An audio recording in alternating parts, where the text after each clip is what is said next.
महानगरपालिकेत एका व्यक्तीने स्वतःच्या डोक्याला बंदूक लावली. कारण काय? फक्त मालमत्ता कराची अव्वाच्या सव्वा रक्कम. ही घटना प्रशासनासाठी धोक्याची घंटा आहे. पुण्यातील समाविष्ट 32 गावांमधील मालमत्ता कराचा प्रश्न आता पेटला आहे. निवडणुकांपूर्वी कर कमी करू अशी आश्वासने देणारे नेते आता गायब झालेत. उलट 2026-27च्या अर्थसंकल्पात 10% करवाढीचा प्रस्ताव मांडण्यात आला आहे, ज्यामुळे पुणेकरांमध्ये प्रचंड संताप व्यक्त होतोय. अनेक नागरिकांनी कर कमी होईल अशा आशेने पैसे भरले नाहीत, पण आता त्यांच्यावर लाखो रुपयांच्या थकबाकीचा डोंगर उभा राहिलाय. आम आदमी पार्टीने या अन्यायाविरुद्ध पालिकेबाहेर तीव्र आंदोलन छेडले आहे.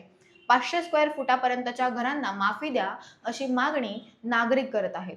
विशेष म्हणजे या गावांना शहरासारख्या मूलभूत सुविधा अद्याप मिळालेल्या नाहीत, तरीही शहराच्या दराने कर आकारला जात आहे, जो पूर्णपणे अन्यायकारक आहे. 2 दिवसापूर्वी पालिकेत घडलेली आत्महत्येच्या धमकीची घटना ही नागरिकांच्या मानसिक तणावाचा कळस आहे.